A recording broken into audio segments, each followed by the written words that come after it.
अवतरणिका हो गई थी दोनों 18वें का। यदा विनियतं चित्त मात्मन्येवावतिष्ठते निःस्पृहः सर्वकामेभ्यो युक्त इत्युच्यते तदा। यदा विनियतं चित्तं निःस्पृहः सर्वकामेभ्यो युक्त इत्युच्यते तदा।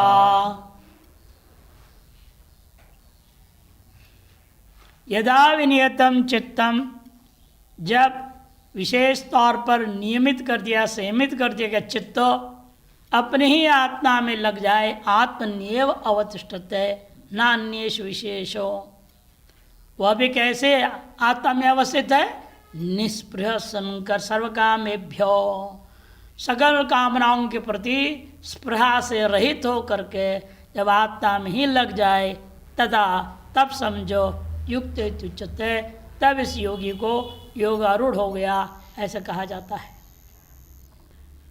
भाष्य।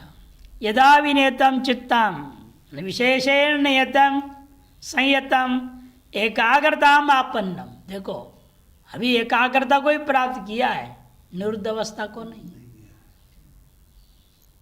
इसलिए कुछ लोग यहाँ संप्रज्ञा समाधि असंप्रज्ञा समाधि वगैरह ले जाते हैं, ठीक नहीं। अभी धारणा अवस्था में है, एकाग्र हुआ, एक विषय को धारण करने की क्षमता आ गई है, वे आत्मरूपी विषय को धारण कर रहा है, ये उत्कृष्टता है। संयतम एकाग्रताम आपन्नम चित्तम हित्वा बाह्य चिंताम आत्मन्येव केवल अवतिष्ठते। और बाह्य चिंता हित्वा, बाह्य चिंता को त्याग करके, विषय विचारा को त्याग करके आत्मन्येव केवल आत्मा में स्थित हो जाता है। स्वात्मनिम स्थितिम लभते इत्यर्थः। वह भी कैसे विशेषण और है, निष्पृहा सर्वकामेभ्यो निर्गता दृष्टादृष्ट विषयभ्य स्पृहा तृष्णा यस्य, सकल कामनाओं से निर्गत है। सकल कामनाओं से निर्गत का मतलब दृष्टादृष्ट विषय स्पृहा यानी तृष्णा से रहित है। ऐसा जो योगी, यस योगी न स, उस योगी को युक्ता समाहिता इत्युच्यते, समाहित ऐसे कहा जाता है। तदा मैंने तस्मिन काल समाहित चित्त वाला हो गया, मैंने प्रत्याहार में सिद्धि आ गई और धारणा सम्यक होने लग गया, ये तात्पर्य है। तभी उस अगले श्लोक में था दीपो निवातस्तो से ध्यान को बताएंगे। संक्रांति टीका। निरुक्त बहिरंगांतरंग साधन संपत्तिया तीव्र मोक्षेच्छा वैराग्याभ्यांच नित्यम योगम अभ्यस्यतो। निरुक्त बहिरंग और अंतरंग साधनों से संपन्न तीव्र मोक्षेच्छा एवं वैराग्य से युक्त होकर के नित्य निरंतर ही आत्मचिंतन योगम अभ्यस्यतो योगिनः, योग को अभ्यास करता हुआ जो योगी है, यते है यदा यदा मन यस्मिन काले, जिस समय में विनियतम विषय संबंधता न स्यात्, विषय संबंध जिस प्रकार से न होवे, तथा निरंतर अभ्यास बलेन एकाग्रम अधिगमितम, निरंतर अभ्यास के बल से एकाग्रता को बढ़ा लिया है, जिसने प्राप्त कर लिया एकाग्रता को। चित्तम ऐसे चित्त है जिसका, उस योगी तो फिर कहाँ चला गया उसका चित्त, एकाग्र होकर कहाँ बैठा हुआ है, किस विषय में एकाग्र होकर बैठ गया। तगद आत्मनि, भाई कोई विषय में नहीं बैठा है, एकाग्र होकर के आत्मा में। नित्यानंद रसे प्रत्यग भिन्न ब्रह्मण्य एव तिष्ठते सर्वासना क्षत्या। नित्य आनंदिक रस रूपा प्रत्यग भिन्न जो ब्रह्म तत्व है, उसी में ही सर्वासनाओं को क्षय करता हुआ क्षत्या अवतिष्ठता है। सर्व काम विध्वस्त्याच, सर्ववासना और सर्व कामनाओं का भी विध्वंस करते हुए बैठता है। स्वयं सत्वासना वासितम सत, स्वयं जो है सत, जो आत्मा है, आत्म विषय जो वासना है, आत्मविषय की वासना कहाँ से मिली उसको? उपनिषदों से, और कहाँ से मिलेगा? इसको शास्त्र वासना हम लोग कहते हैं। भाई लोक वासना को काटने के लिए आपके पास और कोई रास्ता नहीं, शास्त्र वासना को बढ़ाना पड़ता है। जितनी आप शास्त्र वासना बढ़ाओगे उतनी ही लोक वासना क्षीण होती जाती है। और शास्त्र वासना बढ़ाने के ये दिन रात केवल इसी की जुगाली करते रहो, विभिन्न शास्त्रों का चिंतन करते रहो। वैसा नहीं होता है तो लोगों कुछ न कुछ लिखने में लग जाओ, सबसे बढ़िया है लिखने में लग जाओ। और कोई मूल ही लिखना शुरू कर दो, गीता के श्लोक लिखना शुरू कर दो, उपनिषद मंत्रों को लिखना शुरू कर दो। जब हम लोग कंठस्थ करते थे, आज भी कुछ कुछ कॉपी है उनके, हमने लिखते थे पूरा, कारिकाएँ पूरी लिखी कंठस्थ करते वक्त। लिखने से जल्दी याद भी हो जाता है कि सारा इंद्रिया लगभग उसमें लग जाते हैं और आसानी से याद हो जाता है। मन को किसी तरह से इसी में लगाए रखो, इधर उधर ना भागे। पढ़ने में लगा दो कुछ समय, कुछ लिखने में लगा दो कुछ समय, कुछ बैठ के पढ़ा हुआ लिखा हुआ चिंतन करने में लग जाओ। जहाँ मन वहाँ से हटे तुरंत कोई और उपाय अपनाओ। किसी के पास जाके बैठ जाओ, सत्संग करो।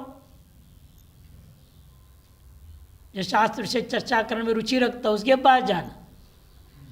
हाँ, नहीं तो फालतू यहाँ जाओगे तो बस बस राजनीति चर्चा होती रहेगी, लड़ाई झगड़े की चर्चा, उधर भंडारा इधर भंडारा है, वहाँ ये यहाँ ये है, फालतू बातें में लग जाते हैं। महात्मा भी ऐसे हुए। तो इसीलिए जो है सावधानी रखनी पड़ती है, किसके पास हम जाएं, बैठे और चर्चा क्या करें। इस प्रकार से लगातार लगा रहेगा तो सद्वासना से वासित जब हो जाता है तो सर्वदा स्वरूपे एव तिष्ठति, तो सर्वदा यह चित्त जो है स्वरूप में ही अवस्थित हो जाएगा। प्रयत्नेनापि न बाह्यम अवलंबते, कोई दूसरा प्रयत्न करे आपको बाह्य खींचने के लिए तो भी वो जाएगा नहीं आलम्बन, बाह्य आलम्बन की ओर नहीं जाएगा।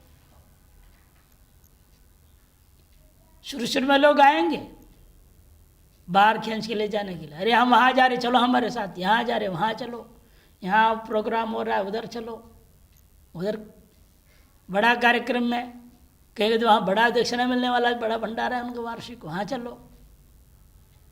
लालच दे करके अनेक प्रकार से खींचने वाले मिल जाते हैं, उसे बहुत सावधान रहना पड़ता है। यदि शुरुआत में फिसल गए तो फिर गड़बड़ हो जाता है। से प्रयत्नेनापि न बाह्यम अवलंबते इत्यर्थः तदेव विस्पष्टेति, इसी को स्पष्ट करने के लिए अगला विशेषण दिया, निष्प्रह सर्वकामेभ्यो काम्यन्ति कामाः शब्दादयो विषयाः तेभ्यो यत्नाद् अयत्नाद्वा क्वचिद् विषयीभूतेभ्य सर्वेभ्यश्च यदा अयम निष्प्रह इच्छा शून्यो भवति। शब्दादि विषयों से यत्न पूर्वक हो या यत्न पूर्वक हो, किसी भी विषयों से क्वचित विषयीभूतेभ्य सर्वेभ्यश्च निष्प्रह, सबसे इच्छा शून्य हो जाता है। तेषु मिथ्यात्व बुद्धिया, ये कैसे हो सकता है कि उन्हें मिथ्यात्व चिंतन करेगा। मिथ्यात्व बुद्धि जब पक्का होने लगने का लाभ क्या होता है, उसे वस्तु में प्रयोजन बुद्धि खत्म हो जाती है। और प्रयोजन बुद्धि से तो प्रवृत्त होता है कि प्रयोजन मनुद्देश्य मंदोपि न प्रवृत्तते।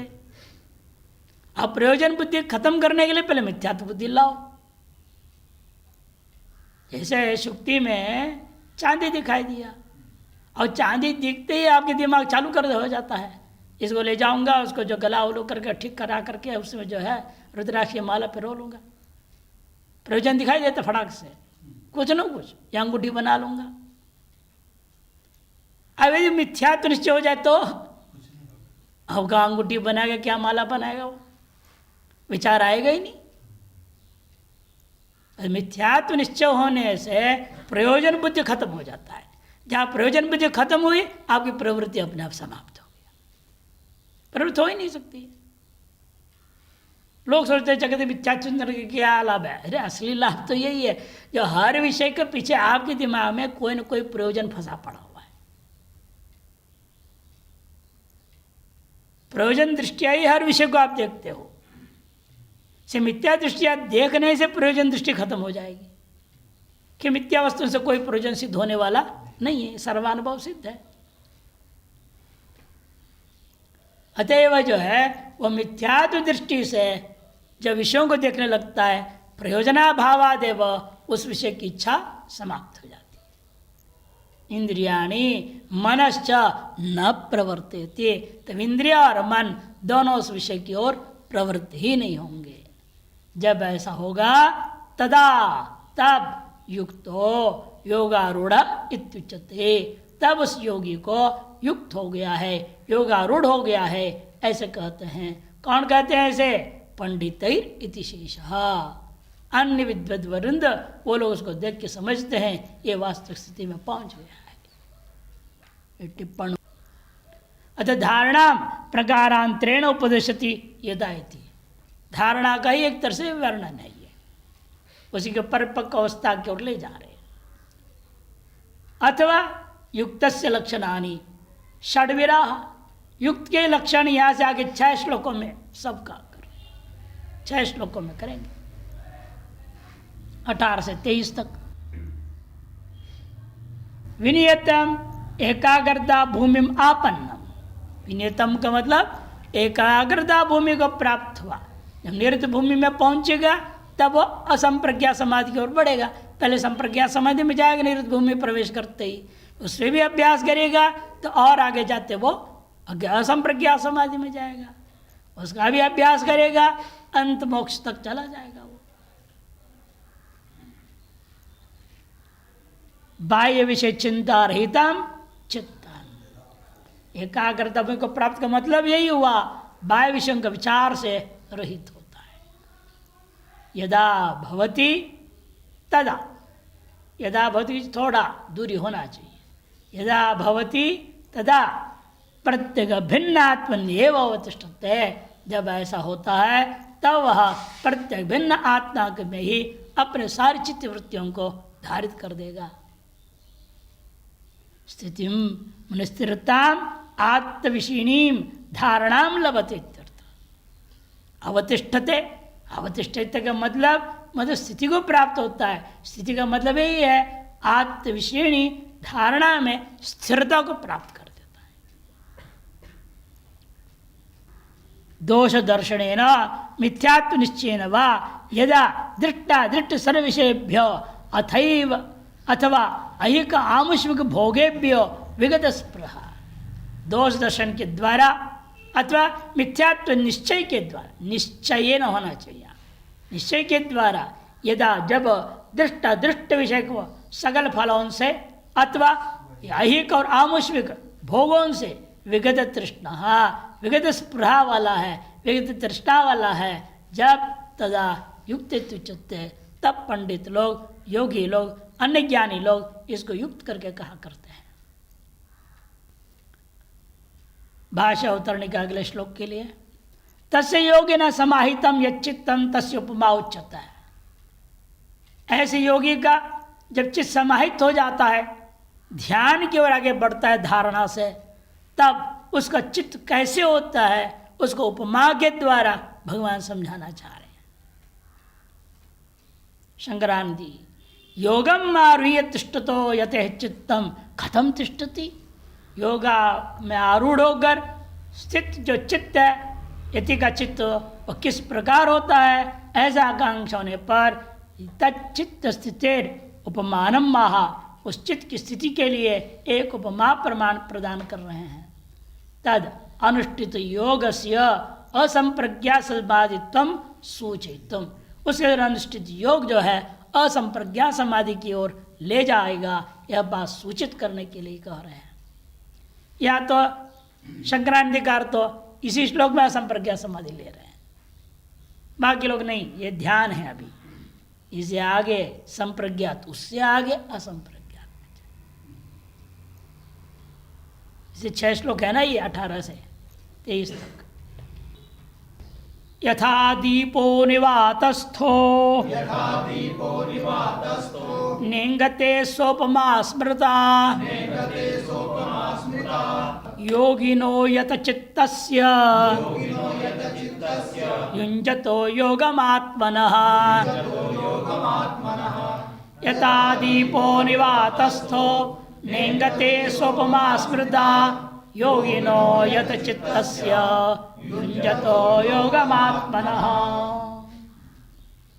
यथा दीपो निवातस्थो नेंगते, जैसा दीपक है निवात स्थल में, निवात में अप्रवाही वायु स्थल में, बिल्कुल वायु रहित हो जाए तो दीपक तो बुझ ही जाएगा।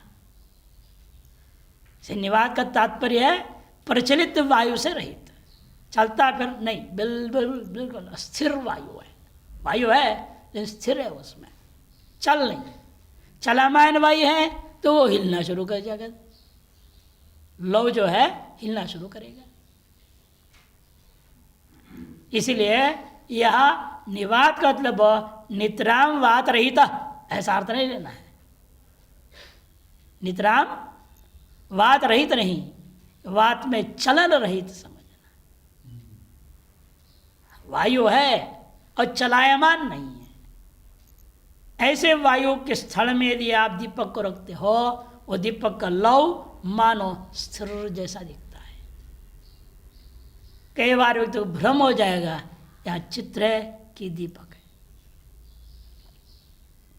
जलता हुआ दीपक है या यहाँ कोई चित्र रखा हुआ है, पेंटिंग है, इतनी स्थिरता दिखती है उसमें। वैसी स्थिरता मनुष्य में आना चाहिए। योगाभ्यासी ज्ञानाभ्यासी के अंदर हो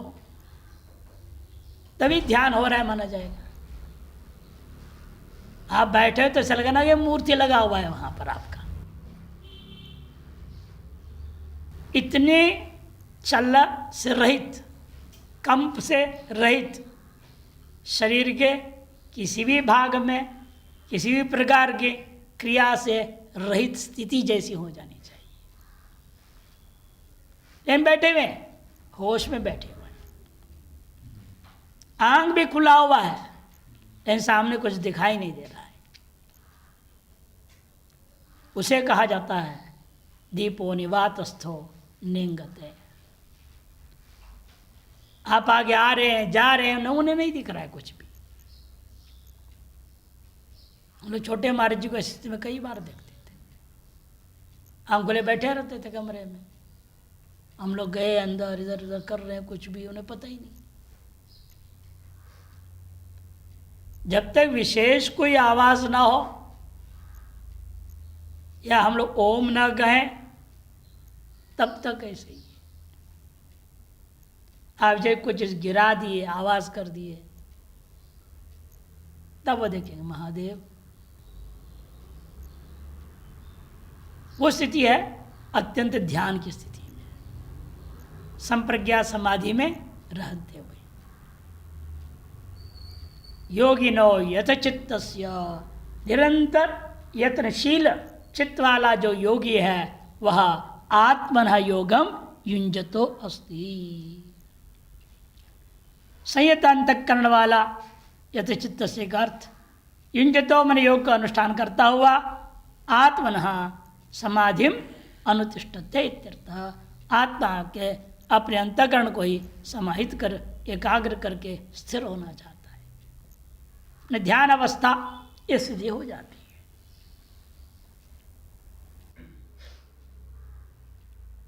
भाष्य यथा दीपः मने प्रदीपः निवातस्थो, निवाते वात वर्जिते देशे स्थितो, वात वर्जित वायु से रहित देश में स्थित, नेंगते ना चलती, चलायमान नहीं होता वह दीपक के लौ। सा उपमा उपमीयत्यान्नया इति उपमा, वही यहाँ ध्यान की स्थिति के उपमा है, जिसके द्वारा सादृश्यता के द्वारा बोध कराया जा सके, उसका नाम उपमा। योगज्ञ चित्त प्रचार दर्श भी, योगज्ञ ही योग को जानने वाले लोगों के चित्त के प्रचार को, व्यवहार को देखने वालों के द्वारा स्मृता चिंतिता, इस प्रकार से विचार कर निर्णय देकर बताया गया। इससे और अधिक सुंदर उपमा हो नहीं सकता है। जैसे लोग बता, वैसे बको ध्यानम, बको ध्यानम, बक के समान ध्यान, सारी वृत्तियां बाहर है, यानी ऐसा एक जगह पर टिका हुआ है, निरंतर एकाग्रता पर बैठा हुआ है, वो भी दृष्टांत दिया जाता है। योगिनो यथचित्तस्य न संयतांतःकरणस्य, संयत अंतःकरण वाले योगी का युञ्जतो योगम अनुतिष्ठता, योग का अनुष्ठान करता हुआ आत्मन समाधिम अनुतिष्ठते, स्वयं के अंतःकरण को समाधि की ओर अवस्थित कर देता है। यथेति आत्मनिधि कर्मणि षष्टि एक पक्ष है। हाँ, युञ्जतो योगम आत्मनः, आत्मना में कर्मणि षष्टि भी मानी जा सकती है, संबंध षष्टि भी मानी जा सकती है। इस अतः तो ब्रह्म जिज्ञासा, ब्रह्मण जिज्ञासा ये ब्रह्म जिज्ञासा, अकर्मणि षष्टि है या संबंध षष्टि है, सिर्फ बड़ी लंबे चौड़े विचार है, शास्त्रार्थ है, और कर्मणि षष्टि निर्णय दिया गया है। ऐसे यहाँ पर भी आप कर्मणि षष्टि ले सकते हैं। आत्मनः माने आत्मानम तब हो जाएगा, कर्म में आत्मानं विषयीकृत्य प्रवर्तितम योगम युञ्जतः, ऐसा अर्थ होगा। आत्मा को ही लक्ष्य बना करके योग में प्रवृत्त हुआ योगी, ये अर्थ होगा। यद्वा षष्ठी ले लो सामान्य, आत्मना सर्वोपलब्धि सिद्धि साधनम योगम समाधिम युञ्जतः, आत्मना माने सर्वोपलब्धि सिद्धि के साधनभूत योग को समाधि की ओर लगाता हुआ सादरम नित्य निरंतरम समनुतिष्ठता, आदर पूर्वक नित्य निरंतर सम्यक प्रकार से अनुष्ठान करता हुआ योगिनो यते है परमहंसस्य यति चित्तस्य, जो योगी है यति है परमहंस परिव्राजकाचार्य, यत्र शील चित्त वाला है, यतम ब्रह्मण्येव ब्रह्माकारेण निश्चलतया। यत चित्त का मतलब यत है, कहाँ संयत है, ब्रह्मण्येव संयत, अने ब्रह्माकारेण निश्चलतया सदा स्थापितम चित्तम येन तस्य, सदा स्थापित है चित्त जिसके द्वारा, ऐसे योगी का यत चित्तस्य ब्रह्मण्येव स्थिरीभूत मनसः, ब्रह्म में ही स्थिरीभूत मन वाला है।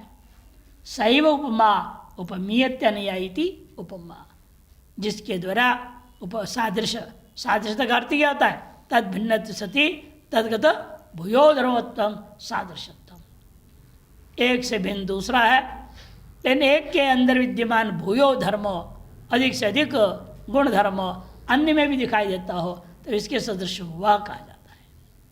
एवं दोष भी एक में दिखाई देता हो, दोष दिख रहा है, उसको दूसरे में वो दोष दिखाई दे। सादृश्यता गुण का भी होता है, सादृश्यता दोष का भी हो सकता है। यदि राम जैसा आदमी है, रावण जैसा आदमी, दोनों होगा ना। महादुष्ट है, सबका शोषण कर रहा है, सबके साथ अन्याय करता है, तो उसको क्या कहेंगे, रावण जैसा तो कहेंगे। सबके साथ प्रेम व्यवहार रखता है, सबकी सेवा करता है, सबका ध्यान रखता है, तो राम जैसा कहेंगे। तो गुण और दोष किसी की भी सादृश्यता लेकर व्यवहार करते हैं तो उसको कहते हैं उपमा। सएव दृष्टांत निवातस्थो अंतर्ग्रस्तो दीपो, ऐसे उस योगी के प्रति यही एकमात्र दृष्टांत हो सकता है जो निवातस्थ माने घर के भीतर है, अतः सारी खिड़की वगैरह बंद रखे हैं तो हवा चल नहीं रही है, ऐसे जो स्थल में विराजमान दीपो यथा निंगते न चलती तथा ब्रह्मणि स्थापितम ब्रह्मविच्चित्तम, इसी तरह ब्रह्म में स्थापित है ब्रह्मविद्ता का चित्त न चलती, ब्रह्म रूपी विषय को त्याग कर विचलित नहीं होता।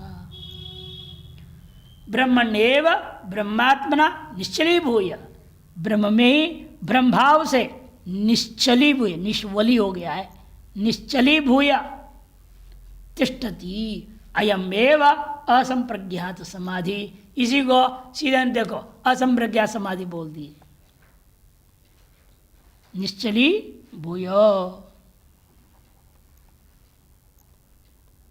तदुक्ता, इस बात को कहा गया है, मनसो वृत्ति शून्यस्य निर्विकारात्मना स्थिति असंप्रज्ञात नामासो समाधिर्योगिनां प्रियः। मनसो वृत्ति शून्यस्य, यहाँ वृत्ति है, वृत्ति शून्य नहीं है। जलती हुई दीपक का दृष्टांत, बुझी हुई दीपक थोड़ी है, निर्वाण अवस्था वाला चित्त नहीं है, सवृत्तिक चित्त है। लेकिन वृत्ति विषय की ओर चलायमान नहीं है, इसलिए दृष्टांत यथा दीपो निवातस्थो, निर्वृत्तिक मन की बात नहीं है, सवृत्तिक मन की बात है। ले जा रहे सीधा उसको लक्ष्य क्या, लक्ष्यार्थ की ओर ले जा रहे। मनसो वृत्ति शून्यस्य निर्विकारात्मना स्थिति ही, निर्विकार आत्मस्वरूपेण स्थित हो जाना, इसी को योगियों के लिए जो प्रिय है, ऐसा असंप्रज्ञात नाम से कहा जाता है समाधि विशेष का स्वरूप। यहाँ शंकराचार्य ने इसको असंप्रज्ञात समाधि में जोड़ दिए। हमें ये कहना पड़ेगा, भाई इतने बड़े विद्वान इसे कैसे लिख सकते हैं? निवातस्थो दीपो नेंगते बोल रहे हैं, वृत्ति शून्यता की बात नहीं कर रहे हैं, वृत्ति में चलायमानता से की रहित बात कर रहे हैं।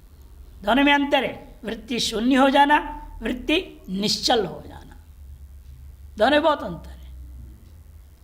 और श्लोक ने दे दिया वृत्ति शून्य का, यहाँ बात चल रही है वृत्ति शून्य का नहीं, वृत्ति की निश्चलता की बात, एक विषय में डटे रहने की बात। इसलिए हमें यह कहना पड़ता है, ये लक्ष्य को लेकर के कह दिया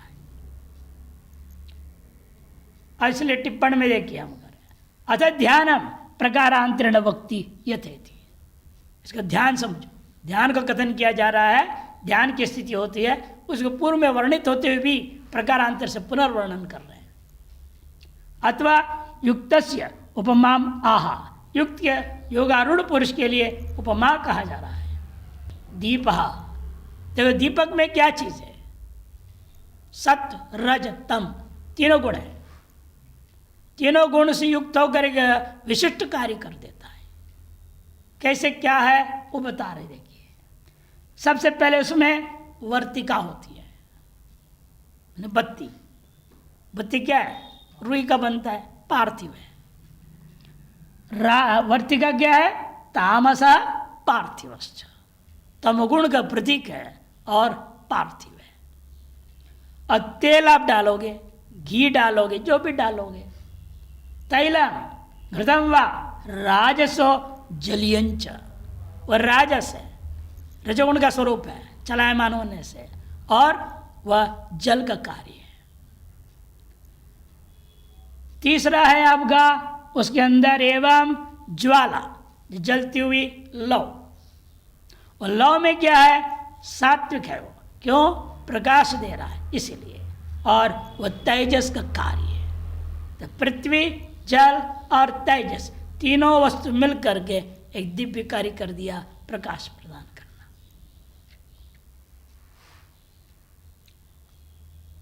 और परस्पर विरोधी हैं एक दूसरे के। जल का विरोधी है अग्नि, फिर ये जल के सहयोग से अग्नि खड़ा हो गया, जल रहा है, जलीय कार्य। इसलिए स्नेह को जब पढ़ाते हैं तो वर्णन किया गया, दो प्रकार का स्नेह है, एक दाहानुकूल है, एक दाह प्रतिकूल है। दाहानुकूल स्नेह कहाँ है? तेल घी आदि में। दाह के प्रतिकूल स्नेह कहाँ है? जल आदि में। जलता हुआ अग्नि में तेल घी डालो, दाह के अनुकूल ही रहेगा, और बढ़ाएगा। और जलते अग्नि पानी डाल दो, दाह के प्रतिकूल है, बुझा देगा। लेकिन तेल में भी चिकनापन है, जल में भी चिकनापन है, दोनों में स्नेह है। जलमात्र वृत्ति कहा गया, लेकिन चिकनापन दोनों में फर्क है। यदि जल में बिल्कुल चिकनापन ना हो तब आटा को भी गूंद नहीं पाते, आटे की चूड़ को कैसे जोड़ के रख रहा है, बिना चिकनापन का तो हो नहीं सकता। इसे जल में भी है, लेकिन वो दाह के प्रतिकूल स्नेह है, और तेल आदि में दाह के अनुकूल स्नेह। अतः तीनों मिल के कार्य, वही आगे लिख रहे हैं, परस्पर विरोधिनोपि सम्यक मिलित्वा यथा कार्यं कुर्वन्ति। परस्पर विरोधी होते हुए भी सम्यक प्रकार से मिल करके कार्य कर रहे हैं। जल का स्वभाव क्या है, पृथ्वी को भिगा देगा, टुकड़ा टुकड़ा कर देता है। जितना ज़्यादा गीलापन होगा उतना ही वो बिखरना शुरू हो जाएगा, पृथ्वी कण कण अलग होना शुरू हो जाएंगे। लेकिन ये ऐसा नहीं किया, वो तेल ने बत्ती को चूर चूर बनाया क्या, बल्कि उसको जलने में सहयोग दे रहा है। से परस्पर विरोधी हैं, फिर भी मिल करके क्या कर रहे हैं, वो सम्यक प्रकार से मिल करके यथा कार्य कुर्वन्ति, प्रकाशी आदि कार्य का संपादन करते हैं। तथा चित्त स्थैर्यात्मक निरुद्ध भूमौ स्थितस्य चित्तस्य उपमा भवति। चित्त की स्थैर्यात्मक निरुद्ध भूमि या एकाग्र भूमि, इन दोनों के लिए यही उपमा है। हमने जान के निरुद्ध लिखे, एकाग्र नहीं लिखा, कि पूर्व में सब एकाग्र कह चुके हैं। भाष्यकार भी एकाग्रता बोल चुके हैं, शंकराचार्य भी एकाग्रता कह चुके हैं। इसे हम वो लक्ष्यार्थ के दृष्टिकोण से दोनों लेना है। एकाग्रता और निरुद्ध भूमि दोनों के लिए उपमा हो जाती है। चित्त से उपमा भवती उक्तंच, हम भी वही श्लोक दे रहे इसलिए जान के लक्ष्यार्थ दृष्टिकोण से यदि निरुद्ध भूमि मानोगे तो ये श्लोक घटेगा। कौन सा श्लोक, जो शंकराचार्य ने कहा था, वही श्लोक ले रहे। मनसोवृत्ति शून्यस्य निर्विकारात्मना स्थिति असंप्रज्ञात नामासो समाधि योगिन प्रिय। ध्यान से परमावस्था समाधि। ध्यान की आरंभिक अवस्था में ध्यान ही कहा जाता है, ध्यान की मध्यावस्था में पहुंचेंगे संप्रज्ञा समाधि। एकाग्रता भूमि में दोनों ही पहुंचे हुए हैं। धारणा भी एकाग्रता ही होता है, ध्यान भी एकाग्रता से, संप्रज्ञा समाधि भी एकाग्रता से ही। ये तीनों में एकाग्रता भूमि है। जब असंप्रज्ञा तक पहुंचता वहाँ निरुद्ध भूमि वो लक्ष्य है। इन सभी के लिए उपमा एक ही है, यथा दीपो निवातस्तु। इसलिए कहते ध्यान से परमावस्था अंत्यावस्था का नाम समाधि है। सच द्विविधा, वह भी दो प्रकार का है, संप्रज्ञात असंप्रज्ञात। और वर्तमान श्लोक में नेंगते शब्द के कारण से हम असंप्रज्ञात को नहीं मान सकते। यह श्लोक संप्रज्ञाति को लेना पड़ेगा, वही आगे समझा रहा हूं। तत्र ध्येयैकाकार सत्ववृत्ति भेदेन, ध्येय एकाकार सत्ववृत्ति रूपी भेद अभी है, कथंचित जायमान संप्रज्ञात समाधि। यह संप्रज्ञात समाधि इसलिए मानना पड़ेगा। खत्म अपनी प्रत्येक अजायमान, लेश मात्र भी ध्येय के साथ ध्याता का पृथक भाव नहीं ज्ञान हो रहा है, अत्यंत अभेदाकार वृत्ति हो गई, तब समझो अर्थात अभेदेन जायमान यदा तदा असंप्रज्ञात समाधि स्यात्। तयोर आद्य सेव अस्मिन् श्लोके वर्णित। इन दोनों में से आद्य जो संप्रज्ञात समाधि है उसी को श्लोक में वर्णन किया गया है। अतएव अगला श्लोक में असंप्रज्ञात को बताना पड़ेगा।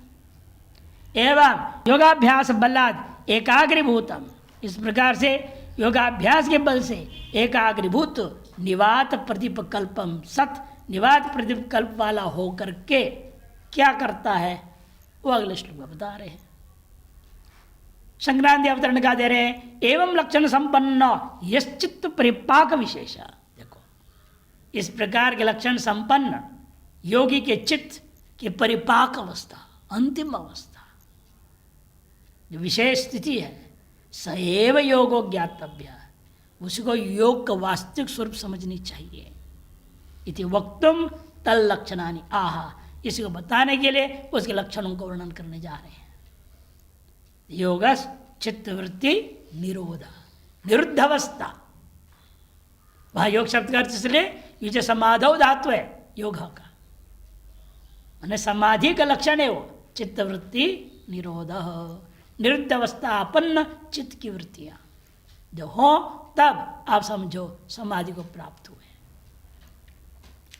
उसमें भी किंचित भेद के साथ है अभी तो संप्रज्ञात, आत्यंतिक भेद के साथ है तो असंप्रज्ञात। अब असंप्रज्ञात की ओर ले जा रहे देखिए। यत्रो परमते चित्तम निरुद्धम योग सेवया यत्र चैवात्मनात्मानं पश्यन्नात्मनि तुष्यति।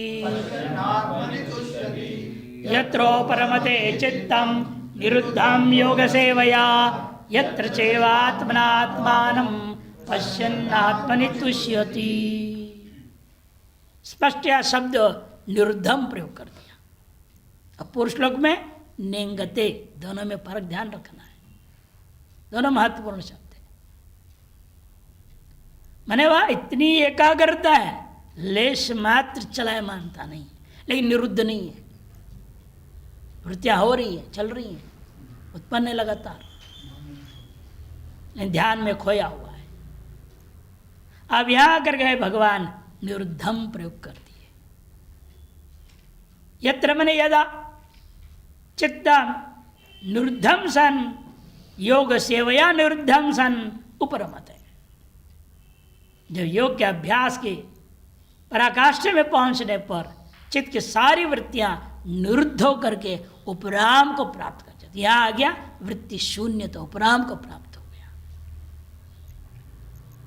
यत्र चैव, और जहां ऐसी स्थिति हो गई उसकी कि आत्मनि आत्मना आत्मान पश्यन तुष्यति, अपने में अपने आप को देखता हुआ, अपने से ही अनुभव करता हुआ वो तृप्त हो जाता है। जीव की 7 अवस्थाओं में अंतिम अवस्था का नाम तृप्ति है ना। शोक निवृत्ति, तृप्ति। आवरण है, विक्षेप है, विभिन्न वर्णन किया।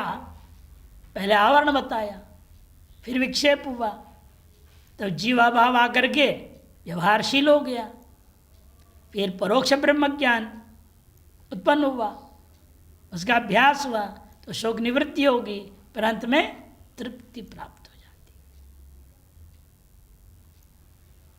तृप्ति दीप प्रकरण, प्रकरणीय पंचदशी में वर्णन किया उसमें पूरा 7 अवस्थाओं का, और 10 वंशी में भी घटाया 7 अवस्थाओं को। इसीलिए